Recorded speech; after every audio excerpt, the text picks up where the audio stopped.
వాలంటీర్లకు జీతాలు ఇస్తున్నామంటున్నారు. ఎవరు జీతాలు ఇస్తున్నారు మీకు తెలుసా?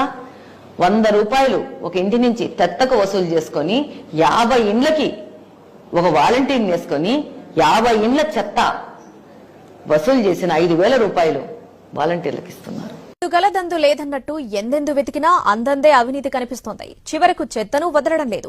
కడప కార్పొరేషన్ లో జరుగుతున్న ఆ చెత్త పనులేంటో ఒకసారి చూద్దాం. ఏపీ సర్కార్ చెత్త పన్ను రద్దు చేసింది.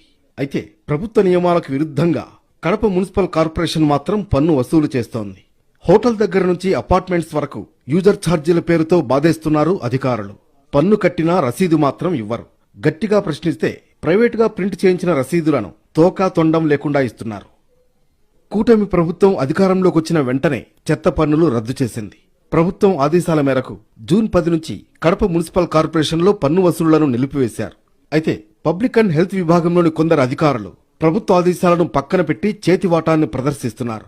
పన్ను చెల్లించకపోతే జరిమానా వేస్తామంటూ బెదిరింపులకు దిగుతున్నారు. దీంతో ఎందుకొచ్చిన తలనొప్పులని కడుతున్నారు. దాదాపు 14 నెలలుగా నెలకు 50 లక్షల చొప్పున చెత్త పన్ను వసూలు చేస్తుంటే అధికారులకు తెలీదా? దీనికి చాలా సమాధానాలు వస్తున్నాయి. ఇలా వసూలు చేసిన పన్ను డబ్బులను అధికారుల నుంచి లోకల్ లీడర్ వరకు పంచుకు తిన్నారన్న చర్చ జరుగుతోంది. దీనిపై హయ్యర్ అఫీషియల్స్ ఎంక్వైరీ చేయగా 30 మంది పాత్ర ఉన్నట్లు తేలింది. ఈ మధ్య కాలంలో క్లాప్ యూజర్ ఫీ సంబంధించి కొన్ని అడ్వర్స్ న్యూస్ ఆర్టికల్స్ వచ్చాయి. Clap user fee government remove చేసిన తర్వాత కూడా కొంతమంది కలెక్ట్ చేస్తున్నారు.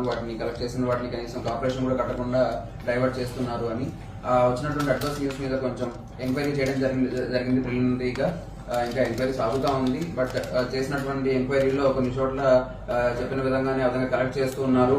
అండ్ 1-2 చోట్ల కొంచెం హాస్పిటల్స్ కానీ వీళ్ళని ఇబ్బంది పెట్టి మరీ కలెక్ట్ చేస్తున్నారు అని కూడా మా దృష్టికి వచ్చింది. ఎంక్వైరీ చేస్తున్నాం. ఎంక్వైరీ పూర్తయిన తర్వాత తప్పకుండా వాళ్ళ మీద కఠిన చర్యలు తీసుకోవడం జరుగుతుంది. అయితే వసూళ్లకు పాల్పడ్డ వారిపై చర్యలు తీసుకోకుండా ఉండేందుకు కొందరు వెనక నుంచి చక్రం తిప్పుతున్నారు. దీనిపై లోతుగా దర్యాప్తు చేస్తే చెత్త సూత్రధారులు, వసూళ్ల పాత్రధారులు బయటపడే అవకాశం ఉంది.